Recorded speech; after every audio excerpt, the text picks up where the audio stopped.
Chapter 25 The Piers of Defeat. As the Sulphur Queen pulled into Atlantic City, a dense morning fog blanketed the shore, hiding the many beachfront hotels from view. But the two dead piers sliced through the fog, jutting out like two arms reaching to grasp the approaching ghost ship. The steeplechase pier stood on the left, with its dozens of rides, all still whirring and spinning like a great gearwork churning out time. The still pier was on the right, a grand showplace of the rich and famous. Its sign still advertised in giant letters its golden days before fire burnt it into the sea. Tonight, Frank Sinatra, dancing till dawn in the marine ballroom. And of course, come see Shiloh, the world-famous high-diving horse. The living world could no longer see the piers, of course.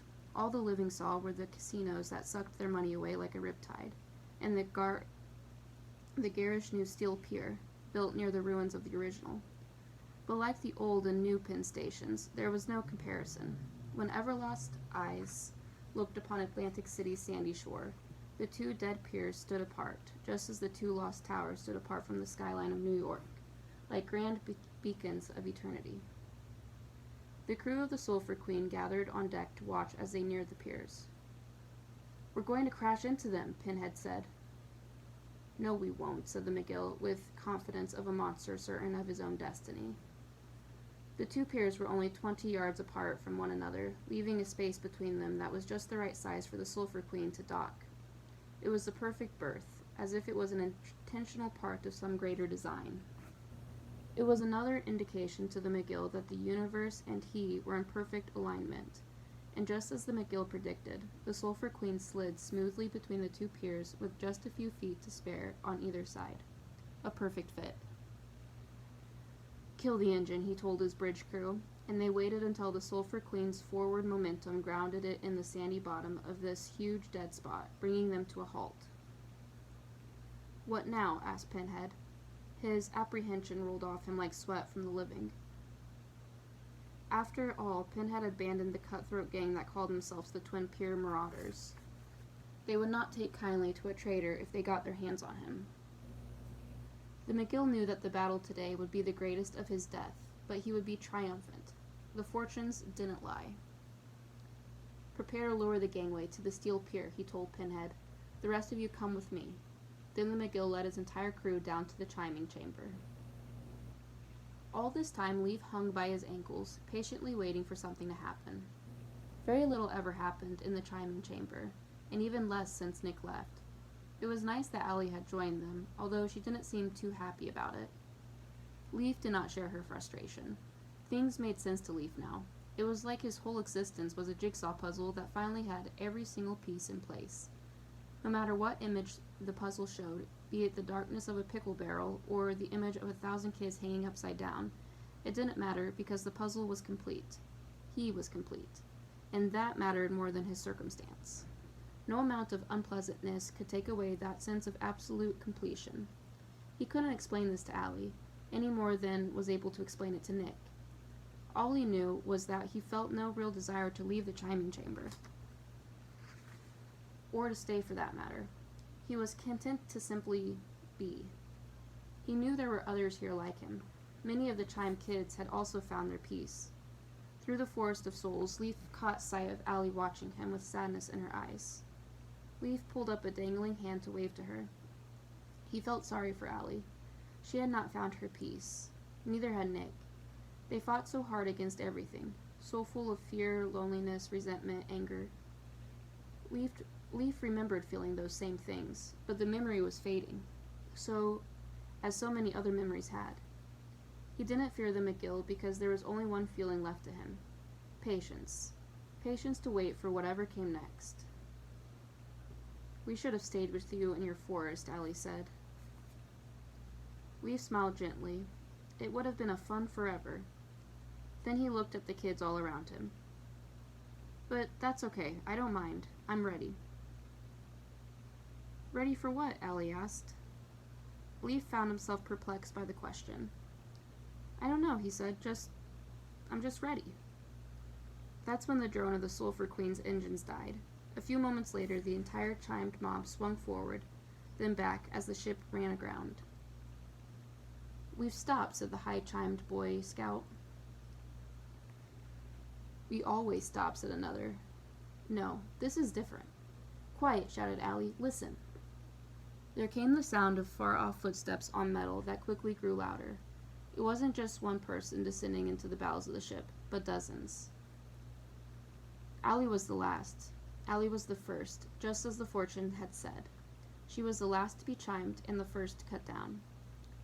The McGill burst into the chiming chamber with the full complement of his crew behind him. He came straight to Allie. Allie found the McGill even more hideous when looking at him upside down. She could see into his massive, misshapen nostrils full of metaphysical nastiness. Fortunately, she didn't have to look for long, because with a single slash of his razor-sharp claws, he cut Allie's rope, and she fell headfirst to the sulfur-dusted floor. She got up quickly, determined to stand eye to eye with the beast. "Where are we?" she asked. "Why did we stop?" The McGill never took his eyes off her, but he didn't answer her either. Instead, he spoke to his crew. "Cup them all down," he said, "and use the ropes to tie their hands behind their backs." "You're setting us free?" asked the high-strung Boy Scout, to which the McGill answered, "I'm sending you to your reward." "Yay!" cried Leaf. "It's not that kind of reward," Allie said. Leaf gave her an upside-down shrug. "Yay anyway." The McGill grabbed Allie's arm, and although she tried to shake him off, he held tight. "You will come with me, and you will do exactly as I say." Then he brought her up on deck. Allie had lived in South Jersey before her fateful car crash. Cape May, to be exact, the state's southernmost tip. Yet even though it was only an hour from Atlantic City, Allie had never been. Her parents despised the crowds and general vulgarity, and so they avoided Atlantic City as if they were making a political statement. Still, Allie knew where she was the moment she came onto the deck of the Sulphur Queen. She had to hide her excitement, or the McGill might be suspicious.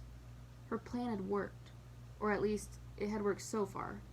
There was a long way to go, a dozen things that could go wrong, but there was one thing she knew she could count on: the McGill's arrogance, and his blind faith in her false fortune. Perhaps that would give her the Twin Pier Marauders the edge they needed to defeat him again.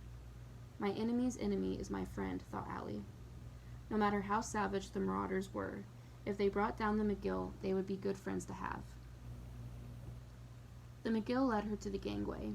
The ramp sloped down sharply from the Sulphur Queen's deck to the boardwalk surface of the steel pier. "You first," he said, and prodded her along, so she was the bait. "Go," he demanded, and so Allie stepped down the gangway and onto the vast boardwalk of the pier. "Keep walking," the McGill said. He waited with his crew just off the gangway, perhaps ready to make a quick escape if the situation called for it.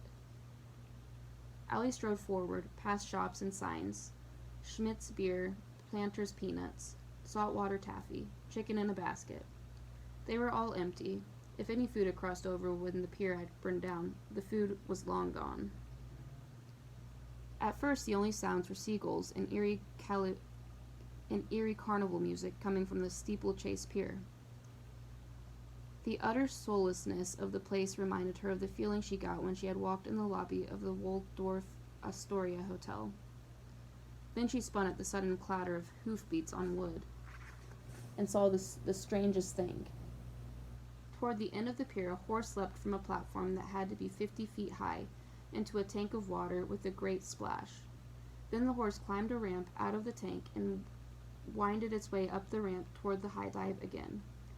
This diving horse was part of the pier's memory, and was the only animal Allie had seen that had crossed into Everlost. She felt an intense pity for the creature and its peculiar eternity. "Ignore it," said the McGill. "It does what it does. Keep walking." Allie kept walking forward, but saw no one. The Marauders must have known they were there, but they were keeping quiet. "Hello?" she called out, but no one answered. "Anyone here?" Then to her right she heard the long, slow creak of a rusty hinge. She turned to see the dark, gaping entrance of some grand ballroom, but a sign taken from one of the steeplechase rides hung crookedly over the entrance. The sign read, "The Hellhole." This, she realized, was the den of the Marauders. Out of the darkness stepped a boy. His face stretched into a pit bull snarl. He wore a black t-shirt that said Megadeth and held a baseball bat with a metal spike sticked out all over it. "Get off my pier," he growled. Then the McGill stepped forward. "I am the McGill, and I am calling you out." He turned and shouted to the entire pier, "Come out from hiding, you cowards. Come out and fight or flee." Allie knew what would happen next.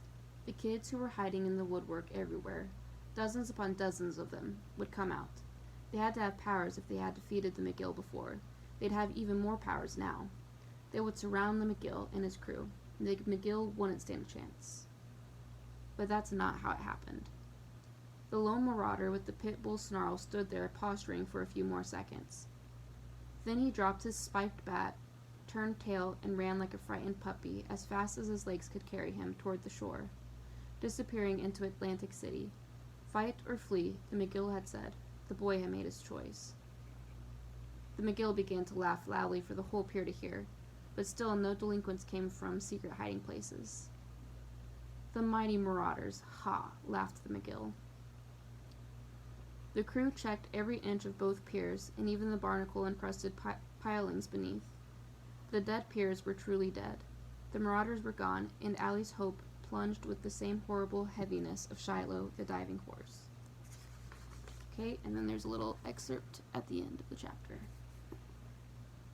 It is virtually impossible to read all of Mary Hightower's books because she has simply written so many, and since they were all scribbled by hand, copies are hard to come by the further one gets from her publishing room. Neither the McGill nor Allie had read Mary's book entitled Feral Children, Past and Present. If they had, they would have come across this choice nugget in Chapter 3.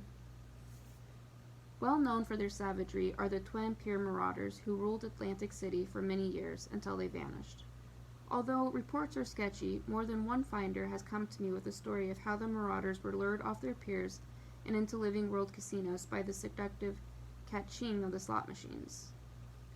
Once there, the marauders were hypnotized by the spinning oranges, plums, and cherries and sank into quicksand carpet, never to return, which proves beyond a doubt that gambling is very, very bad for you.